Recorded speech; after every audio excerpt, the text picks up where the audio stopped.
Alright, I'm going to take this buttstock off and replace it with a expandable buttstock. I'm also going to put a single point sling adapter. I've got a couple of kinds, but I'm going to try this one here with the wings, even though it's much more difficult to install. So the first thing I'm going to do is I'm going to take this buttstock off by unscrewing the Allen key and pulling it off the extension tube. Once the screw is removed, pulling the buttstock off of that extension tube is pretty easy. Just want to make sure you don't lose the spring that holds in the detent, holds in your retaining pin. You also, as you unscrew that extension tube from the receiver, you don't want to shoot the buffer tube retaining pin across the room. And I did that, and luckily I've got more springs.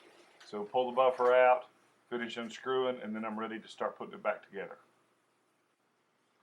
Alright, as you put your sling mount in place and you press it down, be very careful not to twist or kink or damage that detent pin spring.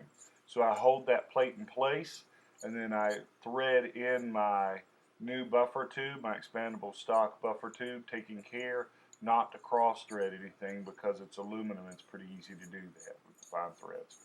So I get it screwed in, started.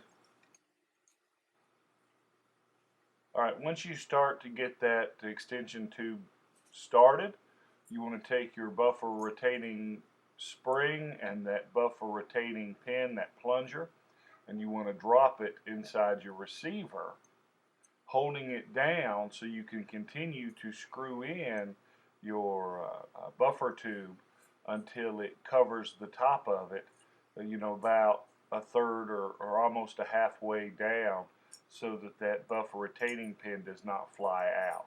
Okay, and it's pretty easy. All right. Next, we're going to put in a block. This particular model that I'm using has a little metal pin that fits in between the buffer tube. There's a slot in the threads, and there's a slot in that plate so that it doesn't spin. Most other models have a metal tip that fits in the slot cut into your buffer tube, but because this has wings, if it had the slot, it wouldn't turn, it wouldn't fit right. That wasn't an easy thing to accomplish, but using some pliers I got it on. Alright, once everything is tightened, hand tight, and everything's together, I use a castle nut wrench, and I just tighten that castle nut down to keep everything nice and snug. And then all I have to do then is just insert my stock over the top of that extension, pretty easy, and put the gun back together. This wasn't a very hard project to do at all, and the single point slings didn't cost very much. Now, single point slings have their use, and I generally prefer a 2-point sling, but I wanted to try this out and use it. And I have to apologize, I wasn't really dressed for camera. This was just something that just sort of popped up when I had some pieces come in the mail. So I hope that was useful to you, and you have a great day.